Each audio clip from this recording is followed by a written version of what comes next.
Salut les chimistes, j'espère que vous êtes en pleine forme. Alors aujourd'hui on va parler encore réactivité des alcènes et dérivés éthyléniques, mais cette fois-ci de la séquence hydroboration, oxydation, hydrolyse.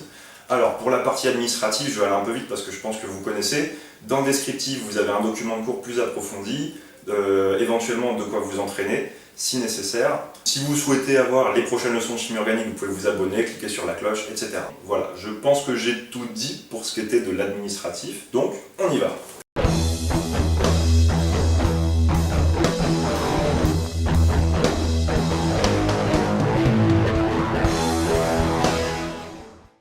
La dernière fois, on avait parlé de l'hydratation acido-catalysée, donc si vous ne l'avez pas vu, je vous invite à commencer peut-être par cette vidéo, puisqu'aujourd'hui on voit une méthode de formation des alcools complémentaire de la précédente. Pour vous présenter la réaction, je vais partir d'un alcène monosubstitué, ici, qu'on va mettre en réaction avec le borane, BH3. Cette réaction se fait dans un hétéroxyde qui joue le rôle de solvant. Très souvent, il peut s'agir d'éther diéthylique ou de THF pour tétrahydrofurane. Cette réaction va conduire à un trialkyle borane, c'est-à-dire un atome de bore entouré de 3 chaînes alkyles.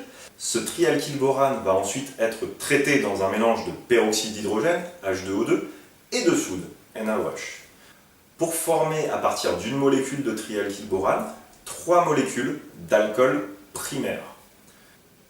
Alors, dans cette séquence réactionnelle, la première réaction s'appelle hydroboration et la seconde, c'est une hydrolyse oxydante. On pourrait appeler ça comme ça, puisque le bore est à la fois hydrolysé et oxydé. Alors, commençons par regarder l'hydroboration. Déjà, si je veux écrire l'équation de réaction, je vais l'écrire 3 alcènes plus un borane qui va donner un trialkyle borane. Ensuite, pour la partie oxydation-hydrolyse, le trialkyle borane va réagir avec 3 molécules d'H2O2 pour s'oxyder en trialkoxyde borane, et on va récupérer bien évidemment 3 molécules d'eau. Enfin, il nous reste l'étape d'hydrolyse, où ce trialkoxyborane va réagir avec 3 ions hydroxyde pour conduire à 3 alcools primaires, qui est quand même notre composé d'intérêt, et au borate. Alors, je vous le dis d'avance, je ne vais pas rentrer dans le détail de tout le mécanisme de cette séquence réactionnelle, on va seulement se focaliser sur le mécanisme de la première partie, c'est-à-dire l'hydroboration.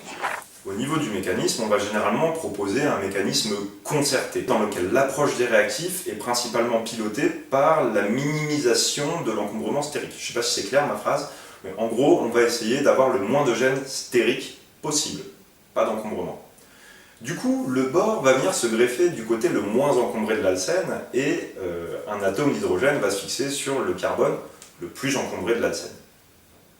On arrive donc dans un premier temps à un monoalkylborane, et ensuite ce monoalkylborane peut réagir à 2 reprises avec 2 autres molécules d'alcène pour conduire au trialkylborane. Ce qui est important, c'est que c'est cette étape-là qui fixe la régiosélectivité de la transformation, puisque la place que prend le bore sera la place que prendra l'alcool plus tard. Ok ? Ce qui va m'intéresser pour cette réaction, c'est plus l'aspect méthodologique. En synthèse, si vous avez un alcène, on l'a vu dans la dernière vidéo, vous pouvez former l'alcool a priori le plus substitué, sauf s'il y a des effets mésomères, faites gaffe, par hydratation acido-catalysée.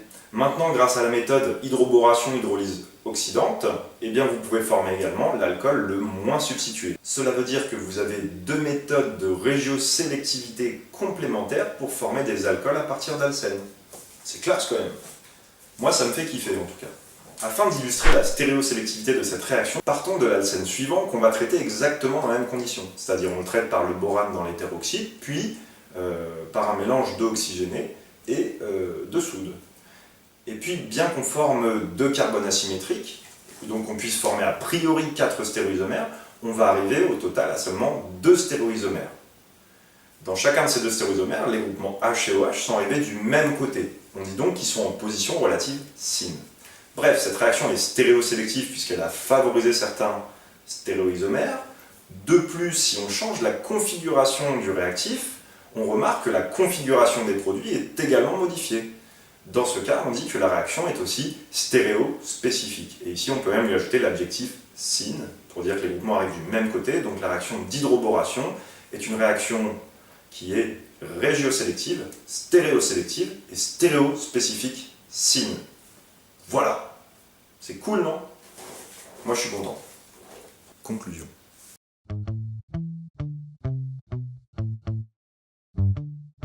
Voilà, grâce à ces 2 dernières vidéos, vous avez maintenant 2 méthodes de régioselectivité complémentaires pour former des alcools à partir d'alcènes. Dans les prochains épisodes, nous allons nous intéresser aux réactions de réduction et d'oxydation des alcènes pour former d'une part, par exemple, des alcanes, et d'autre part, des diols, des dérivés carbonylés, des époxydes et ce genre de petites bêtes rigolotes.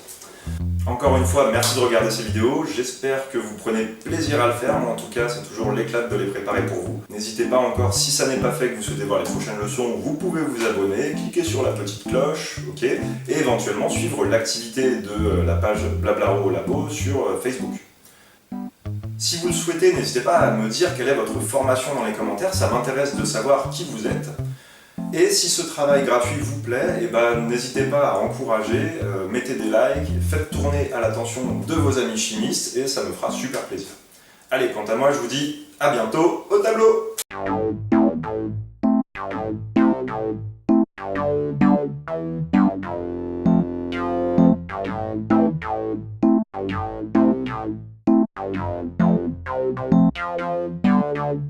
Il faut dire que vous faites des études vachement intéressantes.